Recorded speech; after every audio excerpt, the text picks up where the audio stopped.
প্রিয় দর্শক আসসালামু আলাইকুম। আমরা আজকে চলে এসেছি শেরপুর জেলার নকলা থানা। এখানে আপনার চর অষ্টদর, এখানে ঐতিহ্যবাহী বেশমূল গাছ।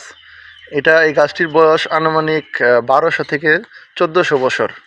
আরও অনেক যারা রয়েছে বৈজ্ঞানিক সূত্রে জানা যায় এটার অধিক, তারও বেশি। তো এই গাছটি দেখার জন্য প্রতিদিন শত শত লোকেরা এসে দেখার জন্য চলে আসে। আমরা যদি আপনাদের একটু দেখানোর চেষ্টা করি, এই গাছটিতে কিন্তু পুরা একদম কক্ষের ভিতরে একটি রুমের মতো একটি জায়গা রয়েছে, যেমনটি এই যে গাছটির ভিতরের কক্ষ রুম।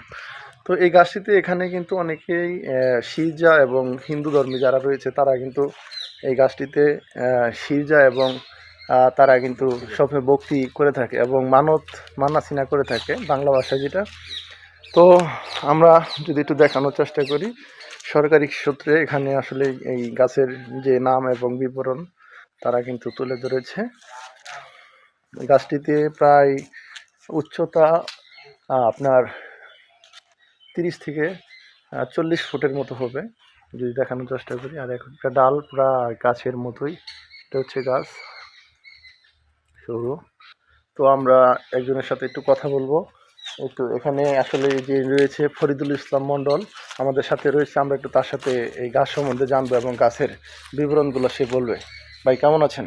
আলহামদুলিল্লাহ, ভালো আছেন আপনি? জি আলহামদুলিল্লাহ। ভাই এই গাছটা তো দীর্ঘ দিন যাবত, এই গাছের বয়স কত হতে পারে? আনুমানিক আমার বাপ দাদার কাছ থেকে শুনছি যে এটা মানে 1200 বছর আগের।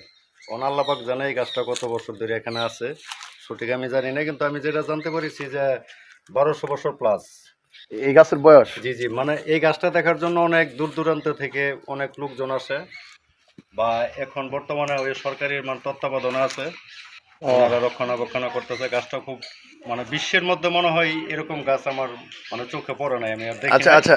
আরেকটি কথা বলি, 2006 সালে ইত্যাদি অনুষ্ঠানে এই গাছটা দেখাইছে মনে হয়, আমি দেখেছি ইত্যাদিতে 2006। ও আচ্ছা, আরেকটা কথা আমরা এখানে শুনছি এই গাছের বলে আপনার এই জিন পরি বুধ বলে রয়েছে। আমরা একটু গাছ দেখাতে একটু আলোচনা করি, হ্যাঁ একটু হ্যাঁ সামনে হ্যাঁ আসেন। হ্যাঁ হ্যাঁ, হ্যাঁ এটা অবশ্যই আছে, এখানে আমি শুনছি যে পরি থাকে এই গাছে। জি জি, আপনার পরি। আপনার চোখে কি এটা কোনো দেখছেন নাকি? আমি দেখেছি, যেহেতু আমার বাড়ির কাছে এই গাছটা, হ্যাঁ হ্যাঁ। এখানে আমি ছোটবেলার থেকে এখানে আসছি, গেছি, আড্ডা দিছি, এই গাছের ভিতরে উঠছি। হুম হুম হুম।